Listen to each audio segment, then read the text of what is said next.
Hello friends, my name is Gaurav. Welcome to my channel. In today's video, we are going to solve linked list related problems. So let's start today's video. Linked list cycle. Given the head of the linked list, determine if the linked list has a cycle in it. There is a cycle in the linked list if there is some node in the list that can be reached again by continuously following the next pointer. Internally, pause is used to denote the index of the node that tail's next pointer is connected to. Note that pause is not passed as a parameter. Return true if there's a cycle in the linked list, otherwise return false.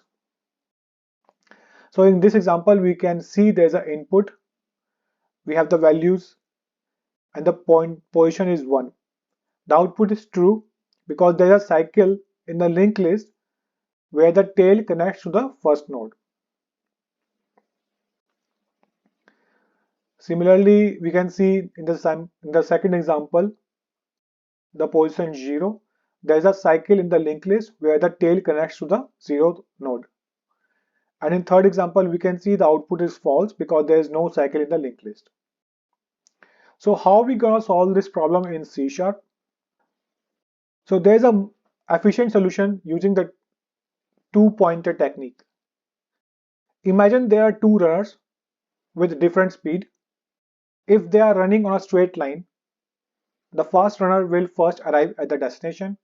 However, if they are running on a circular track, the fast runner will catch up with the slow runner if they keep running. That's exactly what we come across using the two pointer with the different speed in a linked list. If there is no cycle, the fast pointer will stop at the end of the linked list.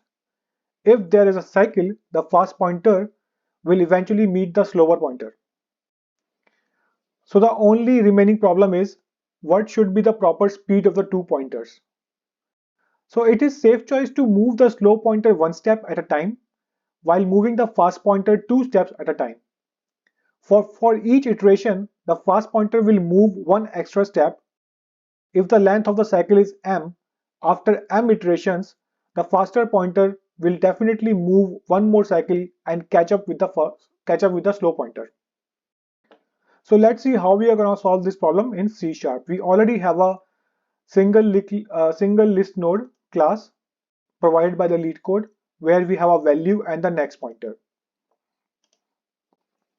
So in this method, we have to prove return true and false whether this given solution has a cycle in the linked list or not. So first we are going to check that if our head is null or our next pointer of head is null or not. If it's null, then return false.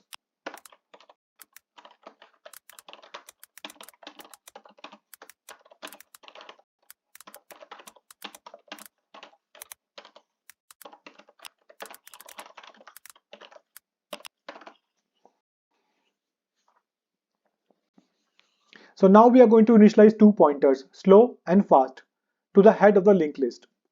Slow moves one step at a time and the fast moves two steps at a time.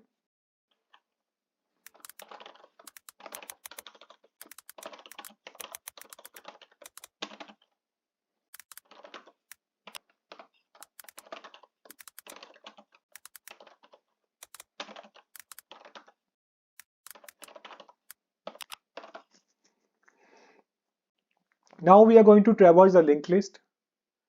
We are going to iterate through the linked list using the two pointers.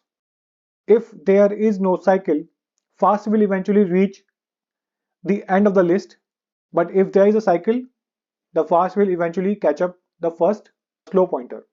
This is because the faster pointer covers more ground on each iteration. If slow and fast meet at the same point during the traversal, it indicates the presence of the cycle. So if slow meet the fast, we return true to indicate the cycle exists in the linked list.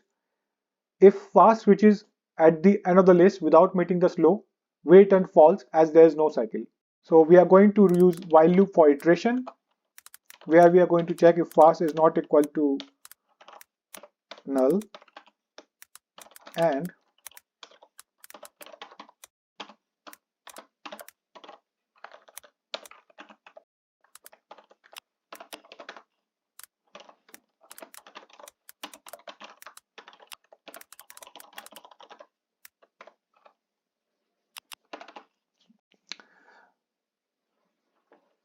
So fast not equal to null ensure that the fast pointer is not at the end of the list. And fast dot next is not equal to null ensure that the next node of the fast is not at the end of the list. So we are going to check if slow is equal to fast. So it detects if the two pointers are meet, return true, and slow is equal to slow dot next, and fast is equal to fast dot next dot next.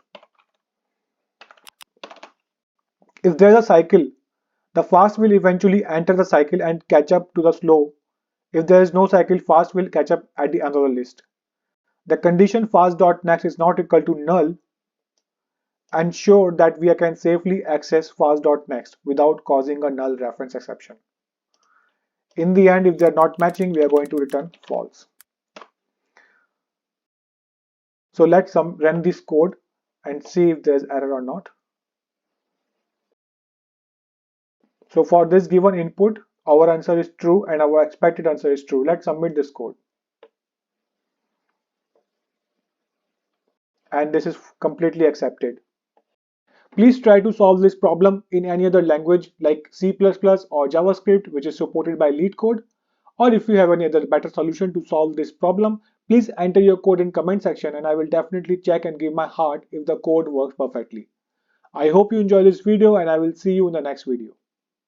If you enjoyed the video, please do like the video and share with your friends. For more interesting videos, please do subscribe the channel.